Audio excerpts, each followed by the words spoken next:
અને એ માટીના ઘરમાં પૂરી દે અને પછી એના માટે ગુંજન કરે તો એ એનું શું કરે ઈંડાર શું કરે એનું ચિંતન કરે.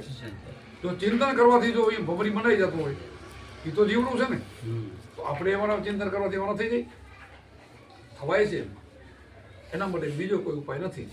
આપણને 4 વાગે ઉઠીને ગુરુમાજી કીધું કે એકંદરીની આરાધના કરવી, તો એ સમયે આપણે બધું જ મનને શાંત કરીને કેમ મન જવા ન દેવું, એમાં તમે બેસી જાઓ તો તમારું બધું જ પાટે પડી જાય અને અંદર આત્મારામ દર્શન આપે. આટલું જ છે, બીજું બહુ લાંબુ નથી. ભજન કહું અઘરું નથી, હેલું છે. સંજીભાઈ અંદર આવે, અંદર છે જગ્યા. અને તમે ગમે એટલા બળવાન હો, ગમે એટલા બુદ્ધિશાળી હોય, બધાને કરોડોપતિ થવું થઈ જવાય તોય ક્યાં ખબર પડે કે આ બધું થાય છે કર્મથી થાય. આપણે મહેનત કરી પણ બે તો ભેગા તો જોઈએ ને, બે હોય તો થાય ને. તો એના ઉપર ભરોસો છોડીને આપણે હાલશો, બધાને થઈ જવું લ્યો. અને થઈ ગયા પછી ભૂખ થતા ક્યાં વાર લાગે? ઘણા કેમ ને કેમ હોય બધું ખાલી થઈ જાય. હા થઈ જાય. એટલે એમાં ન જતા આપણે આમાં જવું જોઈએ. આપણે ગુરુમાં જે રસ્તો બતાવ્યો ને એમાં જાશો તો આપણા છોકરામાં સારા સંસ્કાર ઉતરશે, આપણામાં સારા સંસ્કાર હશે, સારી લક્ષ્મી ઘરમાં આવશે, તો પતિ પટા વર હમી ટકશે ખરી. અને ખોટું તો કેટલાથી ટકે? ખોટું તો કાંઈ હાલતું નથી. અને કર્મના લેખા તો પરમાત્મા લે છે, કર્મ તો છોડશે નહીં ને કોઈ.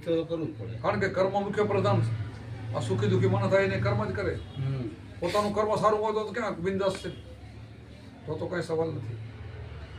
તો આપણે કૃષ્ણ ભગવાન અર્જુનના પ્રશ્ન મેં રાતે કાલે વાત કરી હતી કે ભાઈ એણે કીધું કે યોગ ભ્રષ્ટ પુરુષની બીજા જન્મમાં શું ગતિ થાય? તો બીજા જન્મમાં સારો અને શ્રીમંતને કરે જન્મ થાય. જો કરોડોની પેઢીમાં એનો જન્મ થઈ ગયો, બેહી કાંઈ કરવું પડ્યું અને પાછો યોગ પકડી પાછો ભગત થાય, સંત થાય. એને કાંઈ નથી કરવું પડતું. આવું છે આ સંતો આપણે બધા થઈ ગયા ને, એને માયામાં ઈચ્છા નથી તો એને માયા આવે. બોલો, એ માયાને ધક્કો દે, નથી ગમતી તોય આવે.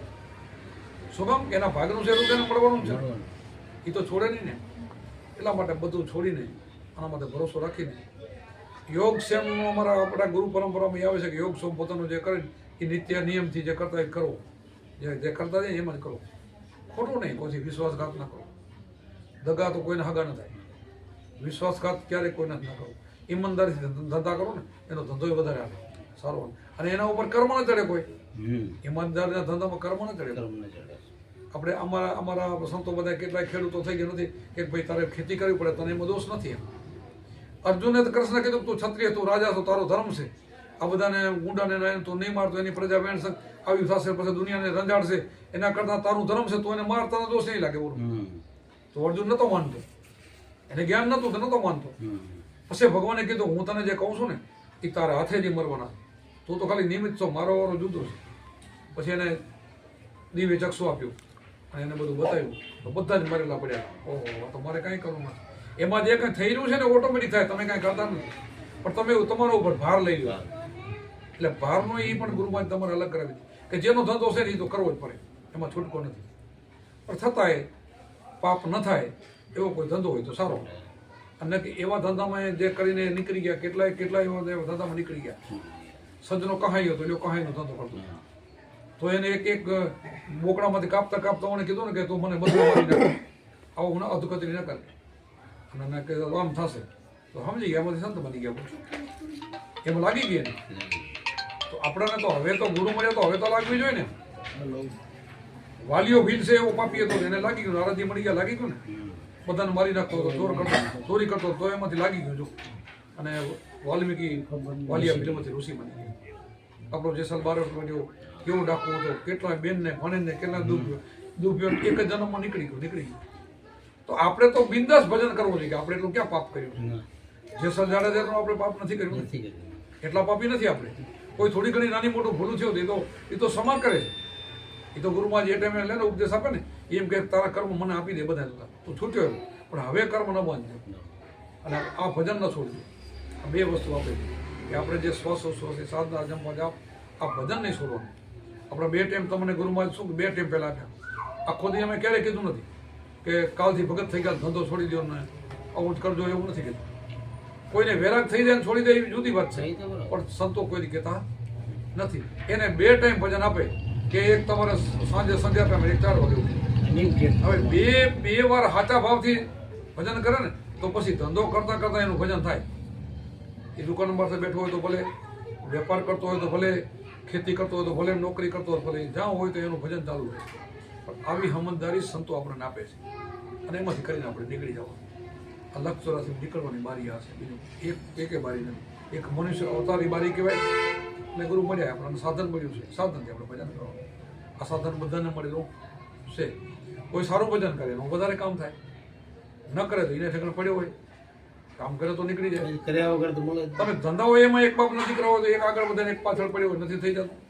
એમાંય હોય તો આમાંય મહેનત તો આમાંય કરવી પડે ને. મહેનત એટલે આમાં ઘણી મહેનત પરસેવો પડે એવી નથી. આમાં લક્ષ્ય રાખવાની વાત છે, આમાં સુરતા રાખવાની વાત છે, બીજું કાંઈ નહીં. આમાં સુરતામાં લાગી જાય. એના આનાથી મોટું બીજું કોઈ છે નહીં. એના માટે ઉદાહરણ આપી કે ભાઈ આની કિંમત કેટલી શબ્દની, તો 3 લોકની. 3 લોક એટલે આ જમીનમાં એક લોક છે પાતાળ લોક. કે ભારત દેશ એવા 9 ખંડ ભેરા કરો ને એ મૃત્યુ લોક કહેવાય. ઉપર એક સ્વર્ગ લોક કહેવાય. 3 ભેરા કરો તો ગુરુના શબ્દને તો લઈને આવે. આવો તો તમને શબ્દ મળ્યો છે, આવો શબ્દ મળ્યો છે એવા બધાને ભાન હોવી જોઈએ. અમને આ ભાન હતી ને ત્યાં અમે પહોંચ્યા કે આ શબ્દની કિંમત સમજ્યા. આપણને જે વસ્તુ મળી છે આ અનમોલ, આવું કોઈને મળ્યું નથી. આપણે કેટલા મહાન છે, અમે મહાન માની છે.